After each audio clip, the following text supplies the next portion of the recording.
అనుమానం ఓ పెనుభూతం. ఇక్కడ ప్రేమ, బాధ్యత, బరువు ఇవేమి కల్పించవు. భార్యని చాలా దారుణాతి దారుణంగా అనుమానంతో భర్త ఒక రాక్షసుడిలా మారి పెట్రోల్ పోసి నిప్పంటించి హతమార్చాడు. ఏకంగా తన కన్న పిల్లల ఎదుటే ఈ సంఘటన చోటు చేసుకుంది. సో హైదరాబాద్ నల్లకుంటలో ఈ ఘోరం జరిగింది.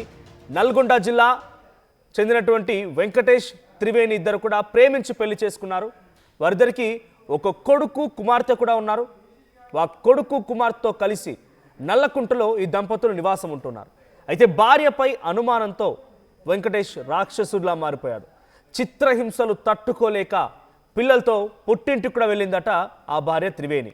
అయితే మారిపోయాను, నేను నీతో పాటుగా చాలా చక్కగా ఉంటాను, మన పిల్లల్ని చాలా చక్కగా పెంచుకుందాం, మంచిగా కలిసి ఉందాం, నేను ఏదో పని చేస్తాను, డబ్బులు తీసుకొస్తాను, అన్ని రకాలుగా సఖ్యతగా ఉందా మీకు అని చెప్పి ఆ భార్యని బతిమాలి మారిపోయానని చెప్పి నమ్మించి ఆ భార్య ఇంటికి తీసుకొచ్చాడు వెంకటేష్.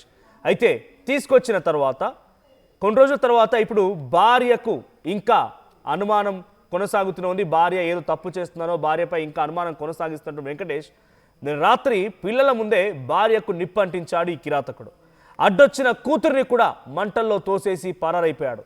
త్రివేణి మరణించగా అటు కూతురు చిన్న చిన్న గాయాలతో బయటపడింది.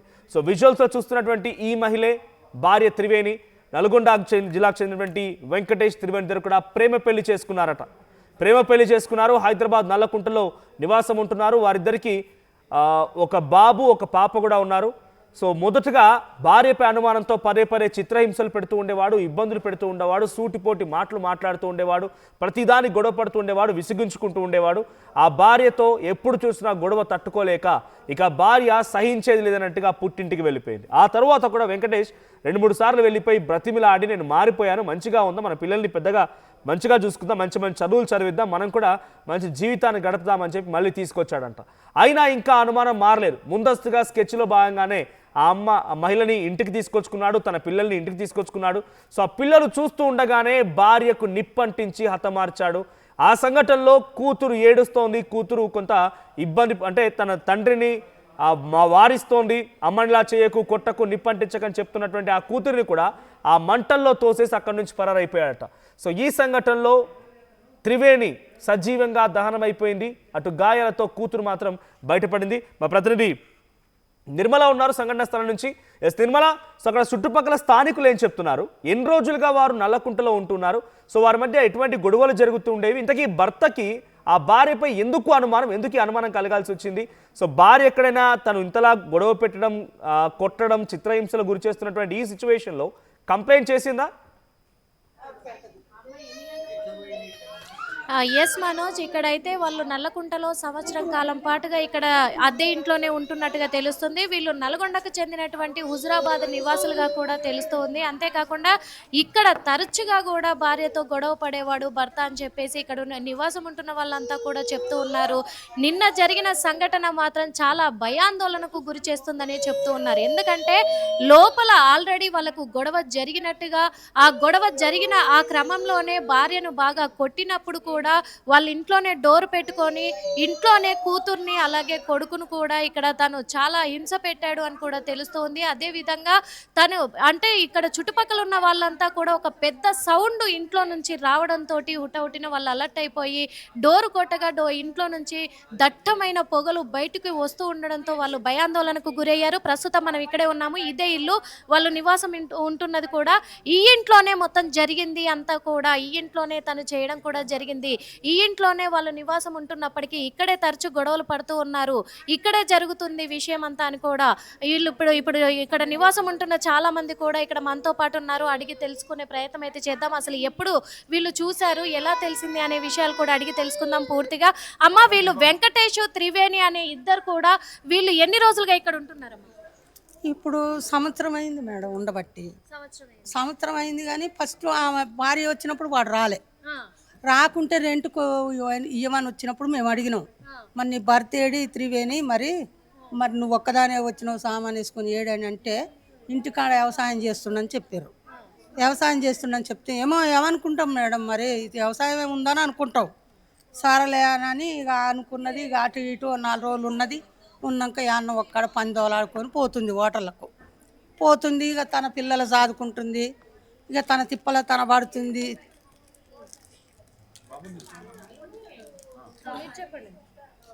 తన తన తిప్పల తన పడుతుంది, పోతుంది, వస్తుంది మేడం. వచ్చినాక ఒక 2 నెలలకు వచ్చిండు వాడు మా బుజ్జికి. రాడు వచ్చినాక తన 2 నెలలకు వచ్చిండు. ఏం త్రివేణి మరి ఇంటికాడ వ్యవసాయం అన్నాం కదా నువ్వు, మరి వచ్చిండు 2 నెలలకు వచ్చిండు కదా రాడన్నాం అంటే వచ్చిండక్క అని అప్పుడు తర్వాత చెప్పింది. ఇట్లా గొడవలు అవుతున్నాయి, ఇట్లా దిర్శన్ నగర్లు ఉండరాట. దిర్శన్ నగర్లు ఉంటే ఇట్లా గొడవ కొట్టుకొని చేసి వాడు పెట్రోల్ కూడా తాగినా అని లచ్చి ఇచ్చిరా పక్కకు. ఇక తాగి ఇట్లా గొడవలు పెట్టుకొని దిర్శన్ నగర్ సొమ్ములు అమ్మటం, బీరువాలు అవన్నీ అమ్ముకోవటం, పెట్రోల్ తాగినా అంటే 20,000 అప్పు తెచ్చి వాడిని బాగు చేయించి చూపించిందంట. ఎవరు వెంకటేష్ తాగిండా? వెంకటేష్ తాగిండని వాడు ఉత్త డూబు దీన్ని ఏదో నోటి చేయాలని. అయితే చూపిస్తే ఏం లేదనంటే ఇంటికి తీసుకొని వచ్చిందంట అక్కడ దిర్శన్ నగర్లో ఉండంగా. మరి ఇక్కడికి వచ్చినాకనైతే వాడు ఇక 2 నెలలకు 3 నెలలకు ఇట్లా రావటం, గొడవ పెట్టుకోవటం, అక్కడ ఉండటం, ఫోన్లు చేయటం, అరవటం, ఈ అమ్మకు ఆ పొల్లకు మా బుజ్జికి పిలిచి ఇట్లా అంటుండి ఇట్లా చేస్తుండని వాళ్ళకి వినిపించటం చేస్తుంది. భర్త భార్యలుగా మేడం వాళ్ళ మధ్యన ఏముంటాయో ఏం పోతాయో. నువ్వు కష్టం చేసుకునేదని చేసుకో త్రివేణి, ఇక వానితో పట్టించుకోకు, నీ పిల్లల జాదుకో అని అన్నాం. అన్నాక ఇక మంచిగుంటూనే ఉండ్రు, చేస్తూనే ఉండ్రు. ఇక వాడు వస్తూనే ఉండు రావద్దని ఇక ఇట్లనే గొడవ పెట్టుకొని కొట్టిండు. తనని కంత వాళ్ళకు కొట్టిండు. పని పోయి రాగానే ఇవాళటప్పుడే కొడితే నేను ఈ అమ్మాయి మా పాప మేమందరం ఈ అమ్మాయి మేమందరం తిట్టినాక కూడా మళ్ళీ అట్టినే పోయినట్టు పోయి మళ్ళీ నైట్ వచ్చి మళ్ళీ లొల్లి పెడుతుంటే ఏంది గల్లీలో ఈ లొల్లి ఈయన చూసి ఇంకొకరు నేర్చుకుంటారు అని ఇక మా కవిత పోలీసు వాళ్ళకి ఫోన్ చేసింది. పోలీసు వాళ్ళకి ఫోన్ చేసినాక వచ్చినాక వానికి చెప్పారు, నువ్వు ఇట్లా గొడవ పెట్టుకోవద్దు చేద్దాన తీసుకుపోయారు. 4 దెబ్బలు వేసిర్రు, వదిలిపెట్టేసారు. వేసినాక మళ్ళీ 10 రోజులు అయినాక మళ్ళీ ఇట్లనే గొడవ అవుతుంటే ఇట్లనే మళ్ళీ పోలీసు వాళ్ళకి ఫోన్ చేస్తే వచ్చిర్రు, కొట్టిర్రు, తీసుకుపోయారు.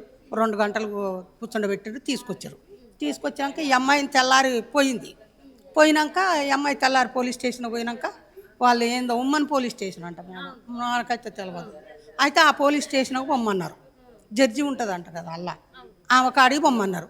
ఇక ఆడిగో నా వారం రోజులు పని మానుకొని ఇక వాళ్ళ కాడ తిరగటం, స్టేషన్ తిరగటం, వాళ్ళు ఏం పట్టించుకోలేదు మేడం. పోలీసు వాళ్ళు కూడా మా వీళ్ళు గట్టిగా అడిగితే ఏం మాట్లాడతామమ్మా, భర్త భార్య విషయాలు ఉంటాయి కదా, ఏం మాట్లాడతామని అన్నారు వాళ్ళు. ఇక వాడికి పోయినా కోర్టు అది ఇదన్నా కూడా ఇక ఎవరు పట్టించుకోవట్లేదు మేడం, వదిలేసిర్రు. అదే వీళ్ళు గట్టిగా పట్టించుకుంటే ఇందాక రాకపో మేడం. పోలీసు వాళ్ళు పట్టించుకోలే. ఇక ఎవ్వరు దిక్కులేరు దానికి, ఎవ్వరు లేరు. వెనక ముందు ఆదేరు అన్నల దమ్ములు లేరు, ఇద్దరేనంట, ఇద్దరు బిడ్డలేనంట. అయితే హైటెక్ సిటీలో వాళ్ళ మేనమామ ఉంటాడు, వాళ్ళ చెల్లె వాళ్ళకి ఫోన్ చేస్తే ఆయన వచ్చి నువ్వు అక్కడ వద్దు ఇక్కడికి రా అని చెప్పిరంట. చెప్తే మళ్ళా చెల్లె దగ్గరికి పోతే ఎట్లుంటుంది మేడం, గలీజ్గా ఉంటుంది అక్క అని. ఈ పొల్లకు మా బుజ్జికి గలీజ్గా ఉంటుంది. అక్క మీ దండం పెడతా, నాకైతే ఇల్లు కావాలా, వాని గురించి నన్ను ఖాళీ చేసి వెళ్ళిపోమన్నారు.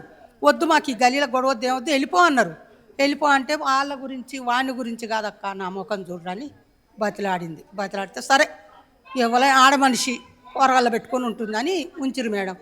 ఉంచినందుకు ఈ పోలీసు వాళ్ళైనా గట్టిగా పట్టించుకొని వాళ్ళు తగిన చర్య తీసుకొని ఆయల్ని తీసుకుపోయి వాడిని జాలు వేసినట్టయితే ఇంతవరకు వచ్చేది కాదు మేడం. వాళ్ళు పట్టించుకోలే.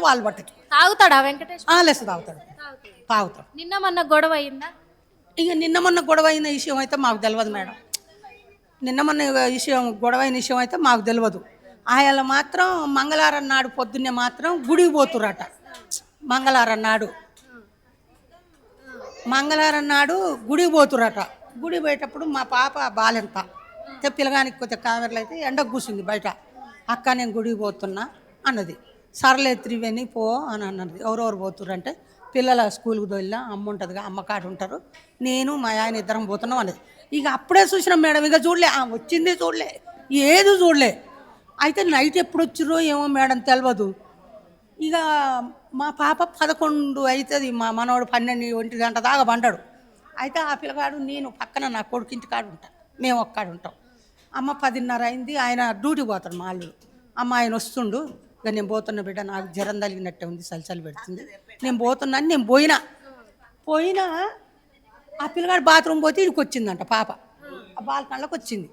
వచ్చి బాత్రూమ్ కడిగి మాకు నీళ్ళు వస్తాయి, ఆ పైప్ వేసిందంట, పిల్లగానికి బాత్రూమ్ కడిగిందంట. కడిగి ఇట్లా లేచి తినగానే పోటున సప్పుడిని వచ్చిందంట, సౌండ్ వచ్చింది పెద్దగా. కాదు, సౌండ్ వచ్చినాకనే సౌండ్ వచ్చిందట. సౌండ్ వచ్చింది ఏందని ఆ అక్క నిలబడ్డ కాడ నిలబడ్డదట. నిలబడి త్రివేణి త్రివేణి త్రివేణి అని పచ్చాట పిలిచిందట. పిలిచినా కూడా పలకట్లే. ఏం త్రివేణి ఇంట్లో ఉండి పలకవు ఏంది అని గట్టిగా అన్నదట. అరవంగానే ఈ పిల్లలు వీళ్ళు అప్పుడే డ్యూటీల నుంచి వచ్చి అన్నం తింటున్నారట. తింటుంటారికే కొద్దిగా మా పిల్లలంటే ప్రేమగా చూస్తారు ఈ పిల్లలు. అయితే ఏంది అక్క అరుచుందని పెద్ద పిల్లగాడు వచ్చిండట. అక్క ఏమైంది అని అంటే, ఏం లేదురా త్రివేణి ఇంట్లో మంటలు వస్తున్నాయి రా చూడంటే, ఆ పిల్లలు గడగడ వణుకుంటే నిలబడి చూసిరట. చూడంగానే మంటలు వస్తున్నాయట. ఏమన్నా కానీ రా తర్వాత చూసుకుందాం కానీ మొదగారు అయితే డోర్లు పలగొట్టురా అన్నదట. అనగానే ఎట్లక్క అని అంటే, ఏం లేదురా పలగొట్టురని తన నిలబడి డోర్లు పలగొట్టించింది. పలగొట్టించి మంటలు వచ్చాక, అక్క నువ్వు తక్షణమే ఇంట్లో పో, నువ్వు ఇక్కడ నిలబెట్టవద్దని మా పిల్లల్ని లోపలికి వచ్చింది. వచ్చి ఎక్కి పడి ఏడుస్తుంది మేడం. ఏడుచుకుంటా మాకు ఫోన్ చేస్తుంది నా కొడుకు. ఏంది మా అమ్మ ఇప్పుడే వచ్చింది, ఎక్కి పడి ఏడ్చి ఫోన్ చేస్తుంది ఏందని అసలు మాట రావట్లే. వచ్చినాక వాళ్ళ తమ్మునికి ఈయన వచ్చింది, తమ్ముని ఫోన్ చేసింది. ఏందంటే మా వాళ్ళు డ్యూటీ పోయి రేత్రి 10:30 11 వస్తాడు. ఆ తనకు గిట్లా ఏమన్నా అయిందా ఏందని మాకు అదురు జ్వరపడ్డది. ఒక్కటే గంతుకు 16 గల వాళ్ళకి వచ్చిండు. వచ్చి ఏందని అంటే, అటు చూడని చూపిస్తుంది, నోరు రావట్లే మాకు చెప్పనీక. అయితే పొగలు వస్తున్నాయి. పొగలు వచ్చేసరికి ఇక వీళ్ళంతా 20 మంది 30 మంది కూడి ఇటు నుంచి డోర్ బలకు కొట్టిరు, అటు నుంచి డోర్ బలకు కొట్టి రానిపోతే అలింగానిస్తలేదు మేడం. అయితే నిండు సిలిండర్ ఉంది.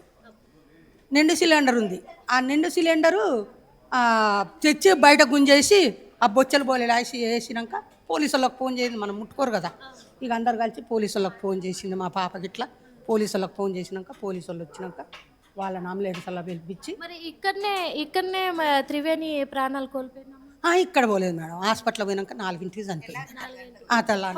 పాపకి ఎట్లుంది మరి? పాపను కూడా మంటలలో నెట్టేసి ఆ పాప మనుషులు వాళ్ళ సందుగానే వెళ్ళి ఈ అమ్మాయి డోర్ కొట్టింది. ఈ అమ్మాయి డోర్ కొడితే ఈ అమ్మాయి తీయకుంటారకే మా పాప కాడికి వచ్చి పాపలో డోర్ కొడుతుందట, అక్క అని మా పాప పోయి డోర్ తిట్టి ఏందంటే మా మమ్మీని పెట్రోల్ పోసి తగలబెడుతురు అక్క అని చెప్పింది. ఎవరెవరంటే మా అన్న, మా డాడీ, తమ్ముడు, కొడుకు. అంటే కొడుకు వెంకటేష్ కొడుకు ఉన్నాడు మేడం. వెంకటేష్ కొడుకు కూడా ఉన్నాడు. అంటే 11 సంవత్సరాలే కదా పిల్లగాడు. మరి అంత 8 ఏళ్ళైనా మరి ఆయన అమ్మ మీద వీడు ఏం చేసేదంటే, ఇంకా మీ అసొంటోళ్ళు ఇసొంటోళ్ళు ఉంటే వాళ్ళ ఫోన్ అడిగి ఉన్నదోటి లేనిదోటి ఆ ఫోన్లో చెప్పేది. తన పనికి పోయేసాం. మేమైతే ఇంతవరకు కళ్ళతో చూడలేదు. కొడుకు తండ్రికి ఫోన్ చేసి చెప్పేది. మేమైతే ఇంతవరకు చూడలేదు మేడం. ఈ అమ్మ ఏం చేసేది అంటే త్రివేణి ఇంట్లో ఉన్నప్పుడు మరి వెంకటేష్ లేనప్పుడు ఎవరైనా ఇంటికి వచ్చేదా? ఎందుకంటే అనుమానం ఉంది అంటున్నారు, అనుమానంతోనే ఇచ్చేసాడని అంటున్నారు కదా, అట్లా ఎవరైనా ఇంటికి వచ్చేవారు? లేదు మేడం, నేరు కూడా కాలేదు. మాకెట్ట తెలుస్తుంది మేడం? ఏమున్నది మనకైతే తెలియదు కదా. మేము చూసినంత చెప్పైతే ఈ అమ్మ అయితే ఈ అమ్మ, మా పాప, ఈ పొల్ల, మేమందరం ఈడ అమ్మోళ్ళ అరుగు మీద కూర్చొని మాట్లాడతాం. రేత్రి 9-10 దాకా కూడా మాట్లాడతాం. అట్లాంటిదానికి ఈ అమ్మ చూస్తుంది ఆ పిల్లల్ని చూసుకొని. ఆడపిల్ల కాబట్టి జడేస్తుంది, ఇంత పెడుతుంది, తింటారు, చూసుకుంటారు, బడికి పోతారు. ఇక ఆయాల మంగళవారం నాడు పొద్దుతాను చూసిందే మేడం. ఇక తనని చూడలేము మేము చూడలేదు మేడం. ఇక అంతే. ఇక కానీ కష్టం చేసుకుంటారు. కానీ వాడు ఉండొద్దు భూమి మీద, ఆ పోరడు కూడా ఉండొద్దు మేడం. ఎందుకు ఆ పిల్లోడిని ఎందుకు ఉండొద్దు అంటున్నారు? ఆ పిల్లోడిని ఎందుకు ఉండొద్దు మొత్తం కారణం వాడే. పెట్రోల్ పోతుంటే చూసుడు, తెచ్చింది, సట్ల పోసింది, వాడు ఇట్లా తొంగబడి చూసింది, తండ్రితో రోడ్డు దాకా ఉరికింది, అన్నీ మంచిగా డేర్ కాపాడుతున్నాయి మేడం. సీసీ ఫుటేజ్లో సీసీ కెమెరాలు కనపడుతున్నాయి. వాళ్ళు వీళ్ళు వస్తున్నారు అని పోరాదని చూస్తుండు. వాడు 2 సార్లు బయటకు వచ్చిండు. వాడు పెట్రోల్ పోసి 2 సార్లు బయటకు వచ్చిండు. అసలైన తొలి వెలుగు. ఫాలో వాట్సాప్ @తొలి వెలుగు official.